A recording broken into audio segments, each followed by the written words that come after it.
Students, welcome to Scholars Institute. I am Mohammad Aman H Siddiqui और आज हम क्लास 8 का मैथमेटिक्स का चैप्टर नंबर 1 स्टार्ट करेंगे, that is rational number. Rational number का बेसिक डेफिनेशन आप सब ने पढ़ा हुआ है, that any number which is in the form of p by q where p and q are integers and q should not be equal to 0 are called rational number। कोई भी number जो p by q के form में हो उसको हम क्या बोलेंगे? Rational number, right. Any number which is in the form of p by q is known as a rational number, जिसमें कि ये जो p और q है ये क्या होने चाहिए? It must be the integers. अच्छा, what do you mean by integers?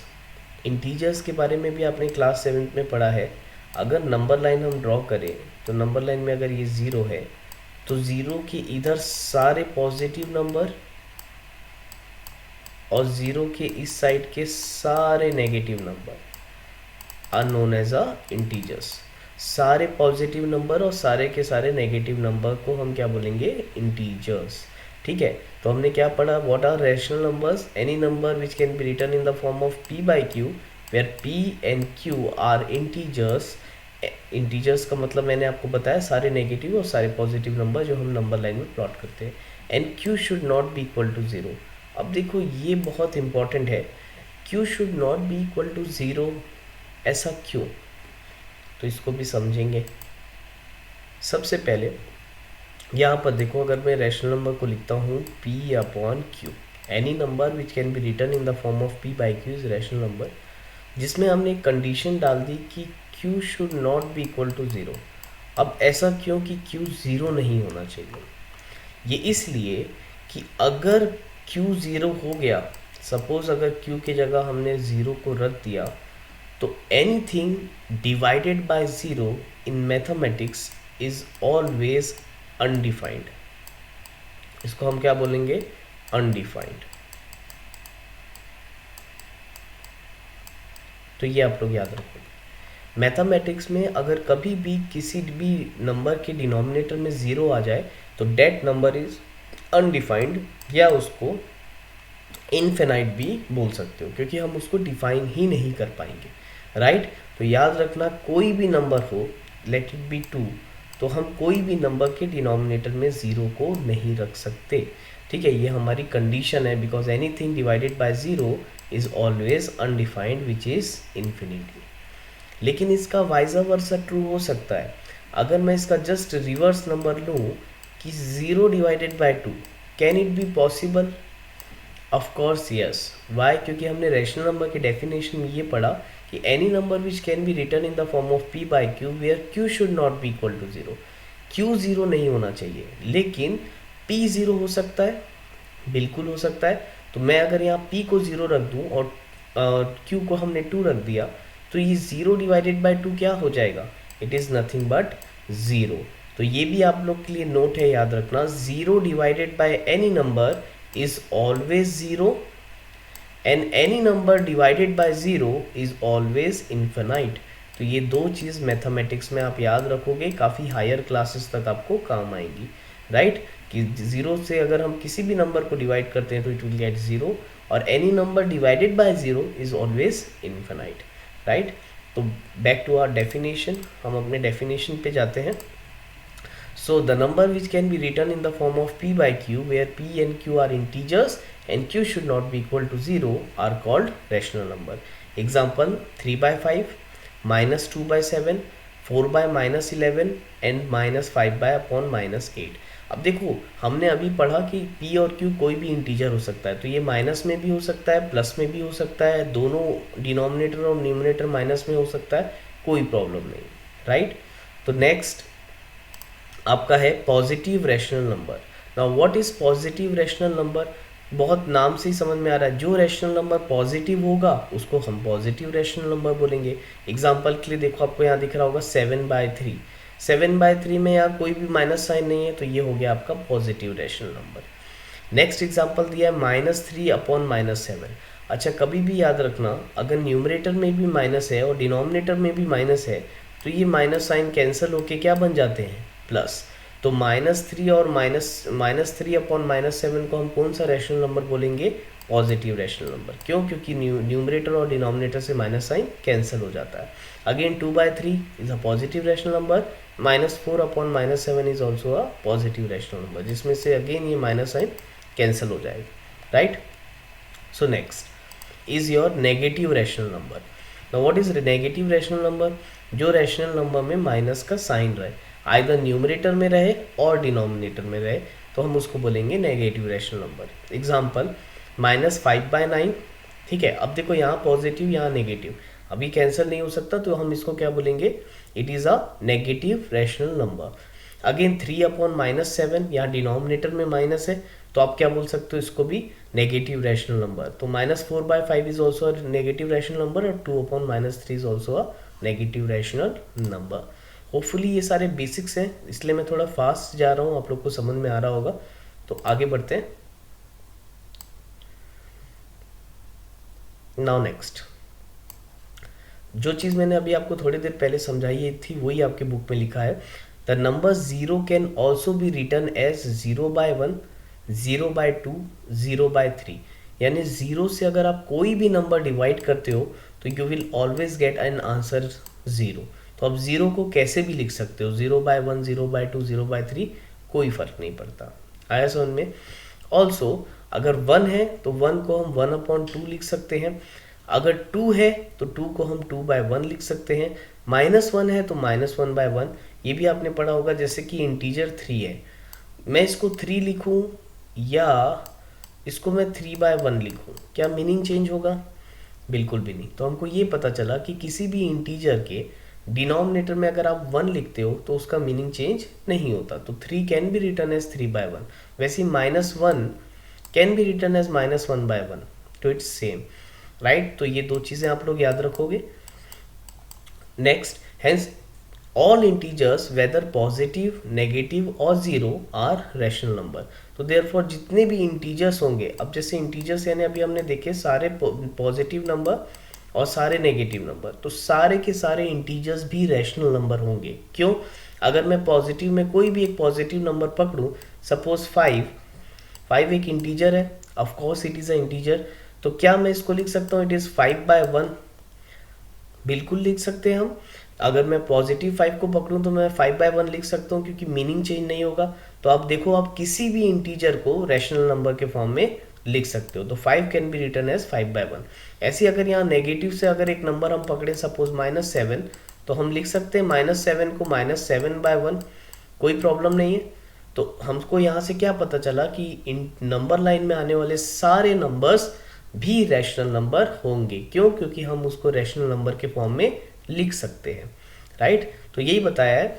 Hence, यहाँ रीड करो, hence all integers whether positive, negative और 0 are also a rational number. जितने भी इंटीजर्स हैं नंबर लाइन में वो भी रैशनल नंबर होंगे।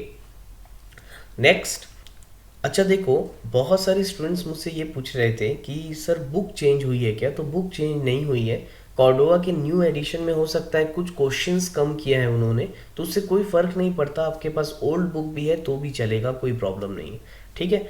तो देखो, आपको लिखा है next topic equivalent rational number. अब इक्विवेलेंट रैशनल नंबर क्या होता है, इसको समझाने के लिए मैं आपको एक छोटा सा एग्जाम्पल दे देता हूँ, आपको तुरंत समझ में आ जाएगा। सपोज यहाँ पर है 2/3, ये मेरा एक रैशनल नंबर है। अच्छा, आप ये नंबर को देख के बताओ, क्या हम न्यूमरेटर और डिनोमिनेटर को फर्दर कैंसिल कर पाएंगे? नहीं कर पाएंगे। तो ये हमारा एक रैशनल नंबर हो गया। अगर हमको कोई बोले कि यार एक और रैशनल नंबर बनाओ जो सेम इसके इक्विवेलेंट हो, तो अगर हमको इसके इक्विवेलेंट एक रैशनल नंबर बनाना है तो हम क्या करेंगे, इसके न्यूमरेटर और डिनोमिनेटर में कोई भी नंबर से अपने मन से हम मल्टीप्लाई और डिवाइड कर सकते हैं। फॉर एग्जाम्पल, मैंने इसमें 2 से न्यूमरेटर और डिनोमिनेटर में इस नंबर को मल्टीप्लाई किया, तो बताओ न्यूमरेटर में 2 2 ये कितना हो जाएगा? 4, और 3 2 ये कितना हो जाएगा? 6। तो अगर आपसे कोई बोले कि इसका एक इक्विवेलेंट नंबर बनाना है, तो आप अपने मन से कोई भी नंबर से न्यूमरेटर डिनोमिनेटर में मल्टीप्लाई कर सकते हो, सेम होना चाहिए वो। तो यहाँ पर मेरा आंसर आ गया 4/6। अब चेक करो, क्या ये नंबर इस नंबर के इक्विवेलेंट है? तो बिल्कुल होगा। अगर 4 और 6 को मैं 2 के टेबल से कैंसिल करूंगा तो ये हो गया 2 2 ज़ा 4 और ये हो गया 2 3 ज़ा 6, यानी कि कैंसिल करके हमको आंसर सेम मिला है। तो हम इसी को बोलते हैं that is equivalent rational number. तो आप किसी भी रैशनल नंबर के इनफिनाइट इक्विवेलेंट रैशनल नंबर निकाल सकते हो। अगर आपको बोलेगा 3 इक्विवेलेंट या 2 इक्विवेलेंट रैशनल नंबर निकालो तो हम और भी काम कर सकते हैं। जैसे 2/3 है तो इसमें मैं क्या कर दूंगा, ऊपर नीचे 5 से मल्टीप्लाई कर दिया। अब जो भी नंबर से मल्टीप्लाई करना चाहो आप कर सकते हो। तो ये क्या हो जाएगा, 5 2 ज़ा 10 और हो जाएगा 3 5 ज़ा 15। तो ऐसे आप किसी भी रैशनल नंबर के, कोई भी रैशनल नंबर के इनफिनाइट इक्विवेलेंट रैशनल नंबर निकाल सकते हो, क्योंकि हम इनफिनाइट टाइम्स कोई भी नंबर से उसको मल्टीप्लाई कर सकते हैं, राइट। होपफुली टॉपिक समझ में आया होगा। तो हम अपने बुक पे वापस जाते हैं। तो देखो दिया हुआ है equivalent rational number, if p by q is a rational number and m is a non-zero integer then p by q में हम क्या करेंगे, m से मल्टीप्लाई डिवाइड किया है न्यूमरेटर और डिनोमिनेटर को, राइट। तो जैसे कि एग्जांपल देखो, यहाँ पर डायरेक्ट आपको एग्जांपल से ही समझाता हूँ, तुरंत समझ जाओगे। -3/5 दिया है, ये एक रैशनल नंबर है, बिल्कुल हमको मालूम है। अब हमको क्या है, इसका इक्विवेलेंट रैशनल नंबर निकालना है। तो इसने क्या किया, ऊपर नीचे 2 से मल्टीप्लाई डिवाइड कर दिया और एक बार 3 से मल्टीप्लाई डिवाइड कर दिया। तो जब देखो 2 से मल्टीप्लाई करेगा तो आंसर कितना आ जाएगा, यहाँ पर दिया देखो, अगर 2 से मल्टीप्लाई करेंगे तो 3 2 ज़ा 6 तो -6 और 5 2 ज़ा 10 तो -6/10, राइट। और जब 3 से मल्टीप्लाई डिवाइड किया तो 3 3 ज़ा 9 तो -9 और 3 5 ज़ा 15 तो -9/15। अगेन सेम 4 3 ज़ा 12 -12 और 4 5 ज़ा 20 तो -12/20। तो इस टाइप से हम इक्विवेलेंट रैशनल नंबर निकालते हैं। होपफुली आप लोग को समझ में आया होगा ये चीज़। आगे बढ़ते हैं। अब देखो, if p by q is a rational number and m is a common divisor of p by q, then p upon q is equal to p divided by m and q divided by m। ये just उसका उल्टा है जो अभी हमने सीखा है। Example के लिए आपको देखो समझ में आ जाएगा। अगर ये 36/45 है तो 36 और 45 कौन से टेबल में दोनों वैल्यू एक साथ डिवाइड होती है? तो 9 की टेबल में 36 भी आता है और 45 भी आता है। अब देखो आप लोग इसको धीरे धीरे भी कैंसिल कर सकते हो, 3 की टेबल से भी कैंसिल कर सकते हो, बाद में फिर से एक बार 3 से कर सकते हो। यहाँ बुक में डायरेक्ट डिवाइड किया है। तो 36 और 45 का कॉमन डिवीजर है 9, तो हमने क्या किया, न्यूमरेटर और डिनोमिनेटर में 9 से डिवाइड कर दिया। तो आंसर आ गया कितना, 4/5। अब देखो बुक में ये थोड़ा सा कॉम्प्लेक्स करके लिखा हुआ है, मैं आपको डायरेक्ट बताता हूँ। ये हो गया 45, सॉरी ये एक मिनट, 36/45, राइट। अब देखो उसमें डिवाइडेड बाय 9 किया है। आपकी आदत होगी कैंसिल करने की, आप सीधा कैंसिल कर सकते हो। 3 1 ज़ा 3, 3 2 ज़ा 6, अगेन 3 1 ज़ा 3, कैरी ओवर 1 तो 3 5 ज़ा 15, अगेन 3 4 ज़ा 12 तो 3 5 ज़ा 15। तो यू विल गेट आंसर 4/5। तो ये क्या है कि अगर आपको कोई रैशनल नंबर दिया हुआ है और उसका न्यूमरेटर और डिनोमिनेटर में कॉमन डिवीज़र है, अगर वो कैंसिल हो रहे हैं तो आप उसको कैंसिल कर सकते हो। तो योर आंसर इज 4/5। क्लियर है? Now next, standard form of rational number. Now what is a standard form of rational number? तो इसमें याद रखना, अब कोई भी रैशनल नंबर होगा उसका स्टैंडर्ड फॉर्म क्या होगा? तो याद रखना उसका स्टैंडर्ड फॉर्म वो होगा जिसमें न्यूमरेटर और डिनोमिनेटर में कोई भी कॉमन डिवीज़र नहीं होना चाहिए। एग्जाम्पल के लिए मैं आपको बताता हूँ। सपोज ये 15/12 मैंने एक रैशनल नंबर ले लिया। This is a rational number, of course it is a rational number. अब मैं बोलूँगा कि ये रैशनल नंबर को स्टैंडर्ड फॉर्म में लिखो। स्टैंडर्ड फॉर्म का मतलब होता है कि इसके न्यूमरेटर और डिनोमिनेटर में कोई भी कॉमन डिवीज़र नहीं होना चाहिए। जैसे कि अभी आप अगर इसको देख रहे होगे तो यहाँ न्यूमरेटर में 15 है और डिनोमिनेटर में 12 है, तो दोनों ही 3 के टेबल से जाता है, यानी कि जो 3 है वो ये दोनों का कॉमन डिवीज़र है। तो हम क्या करेंगे, इसको पहले 3 से कैंसिल कर देंगे। अगर मैं 3 से कैंसिल करूँगा तो ये हो जाएगा 3 5 ज़ा 15 और ये हो जाएगा 3 4 12, राइट। ये फर्स्ट स्टेप हो गया हमारा। अब चेक करो यहाँ पर, अब हमारे पास जो बचा है रैशनल नंबर डेट इज 5/4, क्या इसमें कोई भी कॉमन डिवीजर है? बिल्कुल भी नहीं। अब 5 और 4 में कोई भी कॉमन डिवीजर नहीं है, तो आप बोल सकते हो कि अब ये अपने स्टैंडर्ड फॉर्म में आ गया है।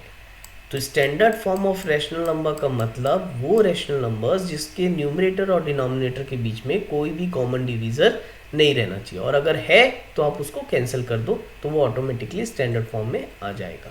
ठीक है, तो बुक में देखते हैं हम वापस से। तो बुक में आपको डायरेक्ट एग्जांपल बताता हूँ। मैंने बोला है कि express each of the following rational number in standard form. तो स्टैंडर्ड फॉर्म में करने के लिए क्या किया, देखो 30/-72 है, तो 30/-72 को क्या किया है, कैंसिल किया है। 30 और 72 में कॉमन डिवीजर 6 का है। अब देखो एग्जाम में आप लोग पहले इसको 2 से भी कैंसिल कर सकते हो, कोई प्रॉब्लम नहीं है, इसने डायरेक्ट 6 से कैंसिल किया है। तो 30 और 72 को अगर आप 6 से कैंसिल करोगे तो इट विल बिकम -5/12। अब -5 और 12 में कोई भी कॉमन डिवीजर नहीं है, तो आप बोल सकते हो it is in a standard form, right. Similarly इसका सेकेंड बीट भी वैसे ही है, 95 और 105, तो इसको 5 से इन्होंने कैंसिल किया है, तो आंसर आया है 19/21। अब ये फर्दर डिवाइड नहीं हो सकता, तो आप बोल सकते हो it is in a standard form. तो क्लास इसका थर्ड और फोर्थ भी आप लोग कॉपी में करोगे। जो जो एग्जाम्पल्स और जो जो चीज़ें मैं आपको यहाँ समझा रहा हूँ, ये सब आपके कॉपी में नोट डाउन होते रहना चाहिए।